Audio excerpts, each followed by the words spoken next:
has to be. Thank you so much for tuning in. I made it through the first show. That was actually part 2. I had a little dental work done on yesterday. Got some fillings in my teeth, and I'm talking a little funny, but I made it through, and I'm glad that you have come back to join me. These are my only set. This is my only set. So therefore, I need to take care of them. So I'm going to try and make it on through part 3. I believe this is going to conclude marriage. Before we go into marriage, I want to ask you to do a few things for me. Number 1, subscribe. Hit my channel. Like the page.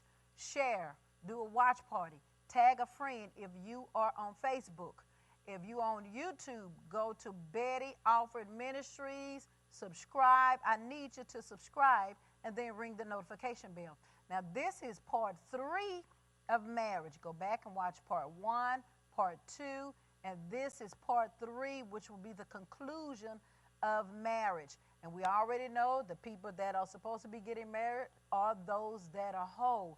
This segment is going to be on affairs, and I'm going to talk about affairs, and I want you to know that affairs don't discriminate. Whether you are in the church, out of the church, a Christian, non-Christian, saint, or sinner, it does not discriminate. So I'm going to get straight into affairs. I'm going to tell you the different types of affairs and what you can actually look for in these different affairs. The first affair is an emotional affair. An emotional affair is when an individual is unfulfilled emotionally at home and another stimulates the mind. Again, it's when an individual, when one spouse is unfulfilled at home emotionally, mind, will, and the emotions at home, and another stimulates that person's mind. It can be as simple as a man asking a woman, "How are you feeling today?" And she said, "Well, thank you for asking. My husband never asked me how I'm feeling." And now she's hooked. Just because a man noticed her and asked her how she was feeling. He gives her what she wants to hear, even if it's unrealistic. Because a man really knows that probably that's what she wanted to hear. So he just give her exactly what she want to hear because she's a needy person. Insecure people fall into this category. Okay? Other signs of an emotional affair, most insecure people are in, hold on one second, me and this tablet, we ain't going to get along. Most insecure people fall into this type of affair because they are needy and live for the praises of others. So whether a male or a female, if a person come along and praise them and tell them how good they look, then that's the beginning of an emotional affair. Men express emotions in areas they feel safe. That's how Samson got tricked. Men express emotions in areas where they feel safe. Samson felt safe with Delilah. So he opened up and he started telling her everything. And he told her too much. And he got comfortable lying in her lap. And that's how she got tricked. Because men express emotions in spaces where they're safe. Men also express emotions in places they are comfortable. This is why they're loud at sporting events. Don't tell me that men can't be emotional. Yes, they are. Men express emotions when they are comfortable at sporting events. They get loud. Even the most macho of a man will yell at his favorite team because he's comfortable there. He's in that zone. This is where he gets hooked. A woman, I believe in part 2, a man likes a woman that can talk his language. A woman, find a man that is emotionally, that's emotional about sports. She'll go to sports events with him, and before you know it, something has occurred because they done got too close to one another. At first, he didn't even care nothing about her. She was just one of the boys. But she realizes this is where I can hook him emotionally. Mm-hmm. Most say that men should not cry. I say only real men do cry. You know, they tell you little boys growing up, a man should not cry. That's a wimp. No. Real men are the ones that show emotions and that do cry. But a woman looking to trap him awaits for this moment when he's crying. She looks for the fact when he's vulnerable, when he's sad, or something that happened in his life and he can't really handle it. She's his shoulder to cry on. And then that's when the emotional affair begins, because she was there for him when no one else was. He couldn't talk to nobody else, couldn't talk to his spouse, so she was there for him. And it could be vice versa. He was there for her. So she looks for the moment, and when he's crying, vulnerable, then she puts the hooks in him, and the affair begins. All right, the next affair is one-night stands. One-night stands are impulsive, in the heat of the moment, done with little or no thinking. They are done with no forethought or careful consideration at all. It's just in the heat of the moment. Impulsive. At that moment, it does not matter what's going on. It's just all about feelings. When someone gets intoxicated and takes another home from a club, that's a one-night stand. They were drunk. They wake up. Y'all ever seen when Terrence Howard was in the bed with the girl on Best Man, and they look at each other like, can't believe that they were with each other, because it was just a one-night stand. A one-night stand occurs when a person is on a business trip. They're lonely in a hotel room, and they call up an escort service or a prostitution service because they're lonely. Their spouse is at home. They've been on a business trip for a week, so they're lonely, and this is when a one-night stand occurs. Those involved may never see each other again. It may never happen again. They don't even have to be attracted to each other in some cases. It's done out of convenience, just to satisfy the urge at that moment. That's a one-night stand. But even if the married person never does it again, they feel guilty and live on the edge all of their lives, wondering if they will ever be found out. That is a one-night stand. All right, the next one is sex addict. Now, some say this is a sickness. I say it's a demonic influence. Most who suffer with this have been raped, molested, or introduced to sex early. And as a result, it created a sexual lust problem. This is the sex addict. One person don't fulfill them, all of their sexual desires. It's not fulfilled by one person. So they engage in multiple affairs. They have to have multiple affairs like a drug. It puts them on a high. It's like an adrenaline rush, the sex addict. Listen what else they get into. They are into pornography, cyber sex, strip clubs, prostitution, masturbation, and orgies. It's very aggressive in nature. So it just goes from one aggression to the next. They just keep piling on. The person don't even know that they are out of control. They don't even know it. It's an addiction, just like a smoking addiction, an alcohol addiction, or an alcoholic. It's an addiction. It's a sex addict. So it just progresses from one extreme to the other, and they don't even know that they're out of control. Revenge affair. Ooh-wee. Let me take a little tea. Sip my tea. See my ring for marriage? Revenge affair. It's just what it says. It means the individual wants to get even. Many narcissists or self-inflated ego people use this affair to keep an upper hand on their spouse, to make them feel inferior, and to devastate them emotionally. Then they manipulate them. That's their whole aim, is to break them down emotionally, because they want to be in control. They not only want revenge in this affair, they want to break the person's spirit. The Bible says, a merry heart does good like a medicine. That means it's therapeutic. To be happy and joyous It's therapeutic.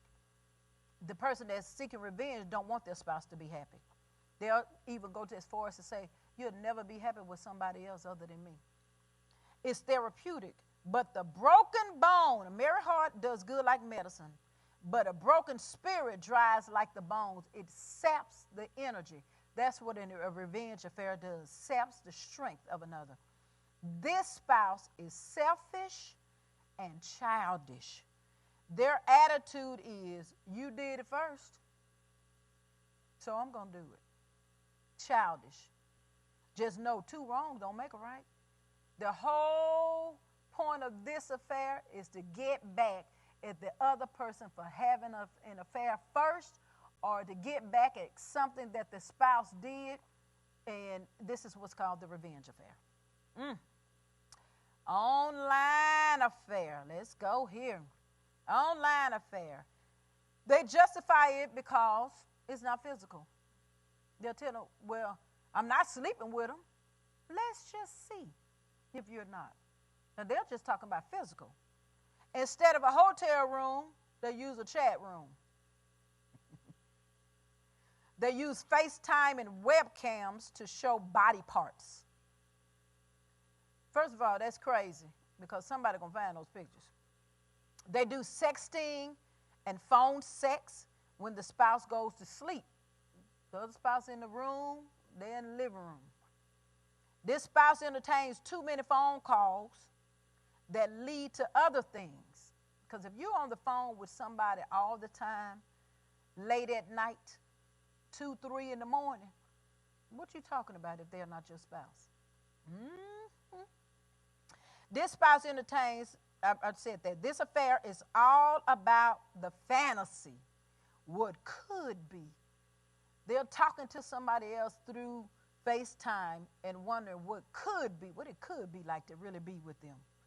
This is the online affair. Now let's go to the exit affair. Exit affair. When one spouse is planning and ready to move on. This is when you have the exit affair. This spouse has already been out the door for some time. And they've been distanced and have been building up over time tension and resentment towards the spouse. This spouse feels they married the wrong person, and they are ready to get back out there, test the water so that they can find the right one, find Miss Right or Mr. Right. They create problems. They stir up anger. It's all a part of the exit strategy. It can be something simple. The man can leave the toilet seat up. I'm just sick of you leaving that toilet seat up. Leave the cap off the toothpaste, women. And I'm just sick of you leaving the top off the toothpaste. Because they got to find a reason to be upset with you so that they can exit. They want to get out of it anyway. This is the exit affair. So they start fights, they blame, just to make them feel good about the affair that they're already having. They're in an affair, but they come home and they argue with you to make them feel good. It's all part of the strategy. They don't want you, and you shouldn't want them. I told you weeks ago, if somebody don't want you, you shouldn't want them. Bonus affair.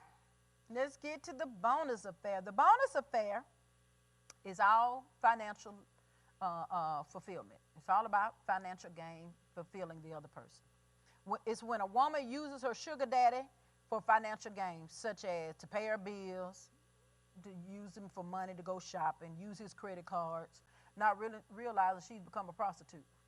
Why do you say that? Because anytime a man gives you money or anything in exchange for sexual favors, you become a private prostitute. So think about that, girls. This affair is when one spouse hides items and can't explain where they come from. It's when ladies went shopping and she put all her clothes up under the bed or way back in the back of the closet because the other person that she's in an affair with bought the clothes. So she got to hide them. Or when the man has something, he put it in his glove compartment that the one he's having an affair with about, he don't bring it in the house. He's smart. Leave it in the trunk.